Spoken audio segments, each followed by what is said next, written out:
So let's recall reduction reactions, that is reduction to alcohols.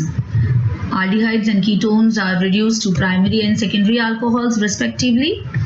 Then reduction to hydrocarbons, where carbonyl group is reduced to your methylene group to obtain the desired hydrocarbons. Then Wolff-Kishner reduction. Next come oxidation reaction. Yeah, of course, aldehydes will differ from ketones in their oxidation reactions. This we have already seen. That is, aldehyde oxidized to carboxylic acid. Now, to oxidize aldehyde to carboxylic acid, we need to treat aldehydes with the common oxidizing agent like nitric acid, potassium permanganate, potassium dichromate. These all are the strong oxidizing agent. Even mild oxidizing agents like Tollens reagent and Fellings reagent also oxidizes aldehydes. Now this Tollens reagent and Fellings reagent, they are also used in laboratory to identify the given compound, whether it is an aldehyde or ketone. So these are the only tests given by aldehydes and not by ketones. Ketones are generally oxidized under vigorous conditions, that is strong oxidizing agent and at elevated temperature. Here you can see how the formation of ketone, how the ketone is able to form the desired carboxylic acid. That is, here we have a ketone group. Now ketone group have two sides, right? So the possibility increases for the formation of the product. So the cleavage is taken place, if the cleavage is taken place between C1 and C2. Okay, so we will be obtaining this product. If the cleavage is taken place between C2 and C3, so this will be our desired product.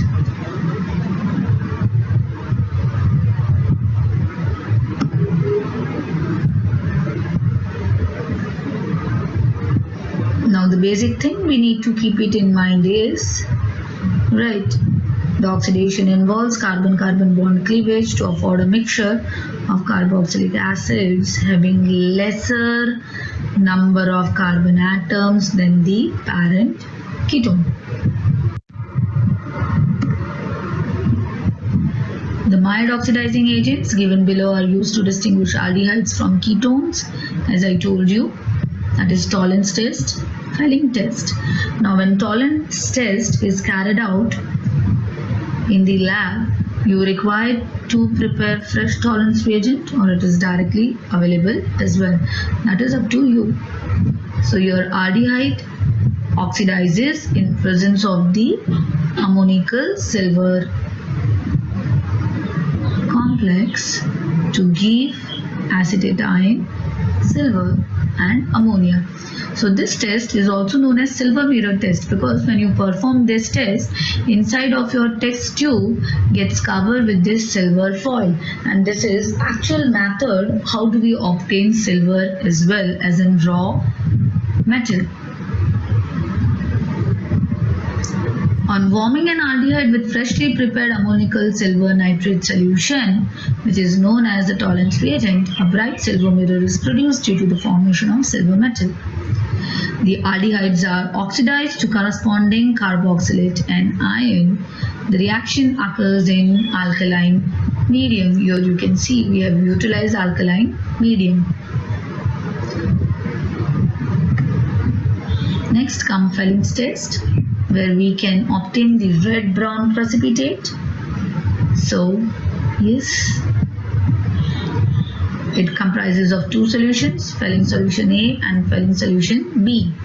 Now, this is also an important short questions where it has been asked number of times, give the chemical composition of Felling solution A, which is your aqueous copper sulfate, and give the chemical composition of Felling solution B, which is your alkaline sodium potassium tartrate, which is also commonly known as the Rochelle salt. These two solutions are mixed in equal amounts before the test performed, and if your solution turns into a red-brown precipitate. Now red-brown precipitate is due to the formation of your Cu2O, which is your cuprous oxide. So on heating an aldehyde with Fellings reagent, a reddish-brown precipitate is obtained. Aldehydes are oxidized to corresponding carboxylate ion. So these are the most important chemical reactions, or you can say the laboratory test to identify whether the given compound is an aldehyde or a ketone, because this oxidation occurs or takes place only in aldehyde. Aromatic aldehydes do not respond this test. That is you need to note this. Next, oxidation of methyl ketones by haloform reaction. Now this chemical test will help you to distinguish between an aldehyde and the ketone. As you have seen earlier that aldehyde can undergo oxidation easily in presence of the oxidizing agent, as well as it can undergo oxidation reaction with the help of the Tollens reagent and Fellings solution, whereas ketone do not give these tests. Whereas ketone gives the haloform reaction test, which is not given by the aldehyde. Aldehydes and ketones having at least one methyl group linked to the carbonyl carbon atom are oxidized by sodium hypohalite to sodium salt of corresponding carboxylic acid having one carbon atom less than that of carbonyl compound. That means, what does that mean? We need to have one carbon atom less in the product. That is, RCOCH3 is giving, this is your sodium hypohalite, or you can name as sodium oxychloride, or sodium if it is a Cl, or sodium oxyhalide instead of sodium hypohalite as well. So we obtain the sodium salts of acid and CHI3. This is your iodoform or haloform. If X is I, we can term this as an iodoform. X can be Cl, Br or I. Hence this test is known as haloform reaction. Here you can see how we are obtaining one carbon atom less in the product, because one alkyl group is utilized to form the haloform. Hence you can see we can obtain, let us take an example, your CH3COCH3, right, acetone. So here we will be obtaining ethanoic acid. Okay, that is CH3COOH. So to obtain ethanoic acid from acetone, we can use this reaction where you will be finding one carbon atom less in the product. Right, as we have discussed, the methyl group is converted to haloform. This oxidation reaction does not affect the carbon-carbon double bond over here if present in the molecule. This is very much clear in this chemical reaction, right? Because the reaction is taking place in the carbonyl group only. So iodoform reaction with sodium hypoiodide is also used for detection of CH3CO group or CH3CHOH group, which produces CH3CO group on oxidation. Next is reaction due to the alpha hydrogens. Now, what is alpha hydrogen? This we have already learned. That means carbon containing the functional group is labeled as alpha carbon, and alpha carbon containing the hydrogen atom is known as alpha hydrogen. So simple, right? Which determines, or which is useful to determine the acidity of alpha hydrogens of aldehydes and ketones. Now how it is determined, you can check in this resonance structure, or instead of resonance structure we can say this mechanism how the reaction takes place. From carbonyl group, we are obtaining carbon containing double bond and aldehyde, oxygen atom. So they are known as aldol. The aldehydes and ketones undergo a number of reactions due to the acidic nature of alpha hydrogen. The acidity of alpha hydrogen atoms of carbonyl compound is due to the strong electron withdrawing effect of the carbonyl group and resonance stabilization of the conjugate base. Okay, now you have already learned conjugate acids and the conjugate base. That acid releases proton, helps to form the conjugate base, which is a weak base, and vice versa. So, alpha hydrogen involves aldol condensation. Condensation means what? Converting vapor by cooling into the liquid. Right? Very simple. So so far you can see that all basic simple reactions only we are using, that is already seen in our day-to-day life. So if you just keep those things, small things in your mind, it will be very easy to remember all these chemical reactions. Right? It's very simple and easy. Aldehydes and ketones having at least one alpha hydrogen. What is the reaction condition to undergo aldol condensation? That means the compound means aldehydes or ketones should have at least one alpha hydrogen to undergo this reaction, and this reaction takes place in the presence of dilute alkali. That means dilute base, water soluble base. As in catalyst to form beta hydroxy aldehydes, which is known as aldol, and beta hydroxy ketones, which is known as ketol, respectively. This chemical reaction is known as aldol reaction. Here you can see why it is aldol. That is, initially we are obtaining aldehyde and alcohol. So aldehyde Al and alcohol OL, we obtain aldol. So 2-ethanol, that means this reaction can take place in the presence of either two similar aldehydes, two similar ketones, or else the reaction can take place in a mixture of aldehyde and ketone. We will see one by one. Here you can see ethanol undergoing aldol condensation, that is in presence of dilute alkali. We obtain 3-hydroxybutanol. Right, you can see here CH3CHO. This is the carbon atom containing the functional group, that is carbonyl group. So this will be the alpha hydrogen. Right, the alpha carbon is this carbon containing the functional group is labeled as alpha carbon, and the hydrogen atom present in the alpha carbon, they all are hydrogen, alpha hydrogen. These all three hydrogen atoms are alpha hydrogen. Now by removal of the water molecules, right, how we will remove the water molecules, this OH and this H. We remove the water molecules and we obtain the desired product. To make stabilize this compound, the double bond will be coming here. So finally we will obtain butanol from ethanol.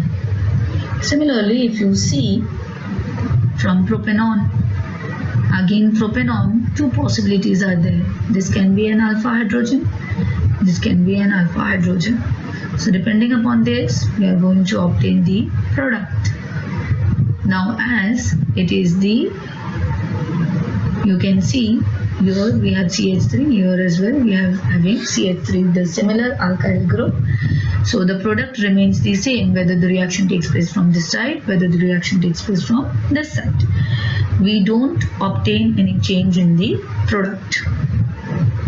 So similar, we obtain ketone, then again we have to release the water molecules and we will obtain the desired product, which is known as 4-methyl 3-pen-3-ene 2-on. Right, as I've told, the name aldol is derived from the two functional groups, that is aldehyde and alcohol, present in the products. The aldol and ketol ready to lose water molecules to give alpha, beta unsaturated carbonyl compounds. Why it is unsaturated? It has double bond, which are aldol condensation product, and hence the reaction is known as aldol condensation. So to undergo aldol condensation reaction, the basic requirement is the reactant should contain at least one hydrogen atom in aldehyde and ketone. That means formaldehyde cannot undergo aldol condensation reaction in presence of dilute alkali. That means we require dilute water soluble base. Though ketone gives ketol, the general name aldol condensation still applies to the reaction of ketones due to their similarity with the aldehydes. Next come cross aldol condensation. As I told you that the reaction can take place between aldehyde and ketone.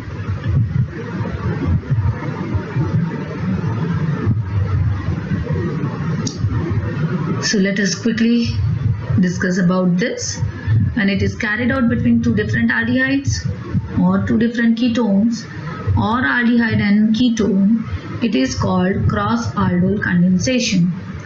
If both of them contain alpha hydrogen atom, it will give a mixture of four products. That means here you can utilize methanol. Yes, here you can utilize methanol because methanol do not have alpha hydrogen.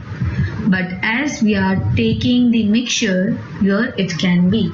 Depending upon, as methanol do not have alpha hydrogen, so it won't be undergoing the aldol condensation product. So we won't be obtaining four different products. So the things are very much clear. Ethanol and propanol undergoing the aldol condensation reaction, we obtain two different products by taking into consideration, right? That is, once we are considering alpha hydrogen of ethanol, and secondly we will be considering the alpha hydrogen of propanol, and we will be obtaining the desired products. Now these two products have been obtained by the self aldol products. That means ethanol and ethanol, and propanol and propanol. And from one molecule of ethanol and one molecule of propanol, we are obtaining these two crossed aldol products.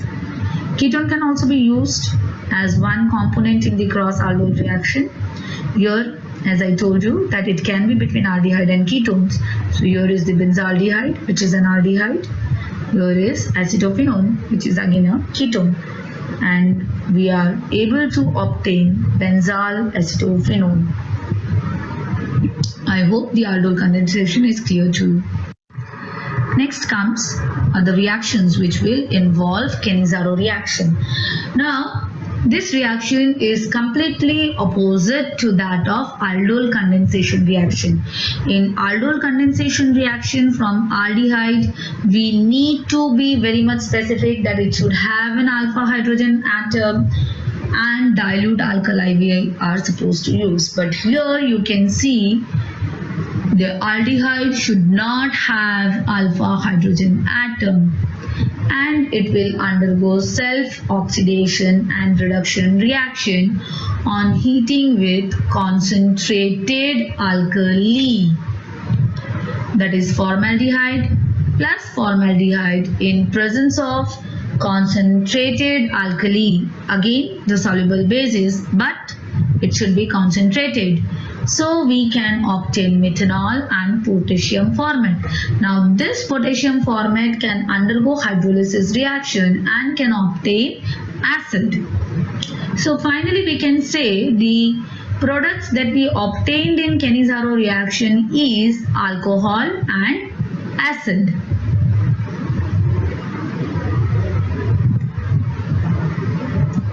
One molecule of aldehyde is reduced to alcohol, while other is oxidized to carboxylic acid.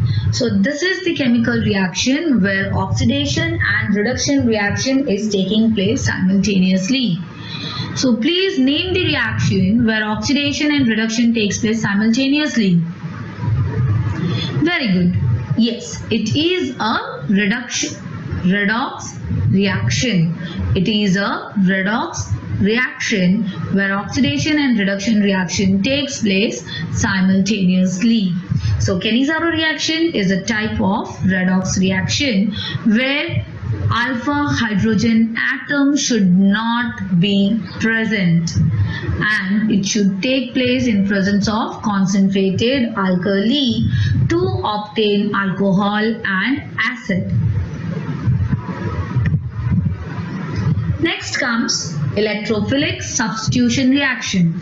Now in the beginning we told that aldehydes and ketones will undergo nucleophilic addition reaction and nucleophilic addition elimination reaction. So let us see how it is possible to undergo electrophilic substitution reaction. Here you can see this electrophilic substitution reaction is possible for aromatic aldehydes.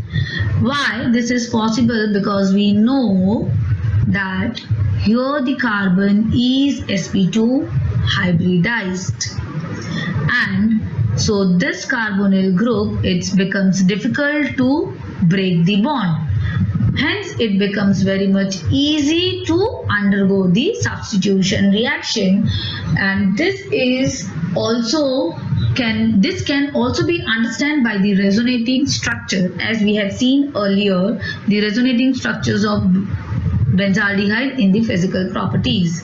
So it becomes very easy for aromatic aldehydes to undergo the electrophilic substitution reactions. Nitro group is the best electrophilic reagent.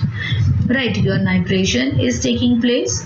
The nitrating mixture is HNO3 and H2SO4. The temperature is between 273 to 283 Kelvin. It's normal temperature. I mean, it's very low temperature, that is 0 degree C to 10 degree C around. And benzaldehyde, it is aldehyde group is a meta-directing functional group. So we are obtaining meta-nitrobenzaldehyde. Okay, so aromatic aldehydes and ketones undergo electrophilic substitution at the ring in which the carbonyl group act as in deactivating and meta-directing groups. Now this is the test. How will you be able to distinguish between an aldehyde and ketone in your lab, as I have told you earlier? That is by Skiff reagent. Aldehyde gives Skiff reagent test where aldehyde shows pink color, ketone do not show any color. Welling solution, we have seen the oxidation reaction where aldehyde gets oxidized to carboxylic acid by giving red precipitate of Cu2O and it do not give any precipitate for ketone. Tollens reagent, silver mirror in aldehyde, whereas no silver mirror test in ketone. So if a sample gives these all tests, that means your sample is aldehyde.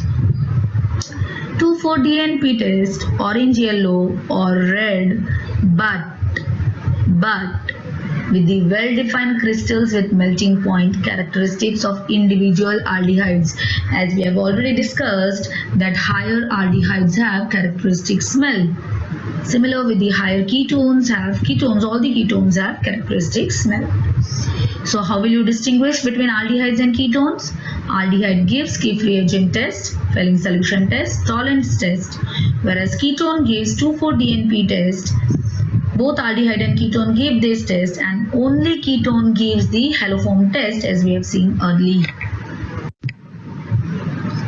Now let us quickly summarize what we have learned today. First, yes, aldehyde, ketones and carboxylic acids are some of the important classes of organic compounds containing carbonyl group. Next, they are highly polar molecules. Of course, they boil at higher temperatures than the hydrocarbons, and they are weakly polar compounds, such as ether of comparable molecular masses. This we have seen in the physical properties. Next, any guesses? The lower members are soluble in water because they form hydrogen bonds with the water molecules. Higher members, because of their large size of hydrophobic chain of carbon atoms, they are insoluble in water but soluble in common organic solvents. Let's focus on the chemical properties. Aldehydes and ketones undergo nucleophilic addition reactions onto the carbonyl group with a number of nucleophiles such as HCN, sodium bisulfite, alcohols or diols. Right, we have seen the reactions with monohydric alcohols and even with the diols. Ammonia and ammonia derivatives, Grignard reagents. Alpha hydrogen in aldehydes and ketones are acidic, and again they give aldol condensation reaction. Next, where alpha hydrogen is not available, then those compounds will undergo Cannizzaro reaction in presence of concentrated alkali. Then aldehydes and ketones are reduced to alcohols by utilizing reducing agents or any catalytic hydrogenation reaction. Mind well, these are also a catalytic hydrogenation reagents, which are the hydrides. Then carbonyl group of aldehydes and ketones can be reduced to a methylene group by Clemmensen reduction or Wolff-Kissner.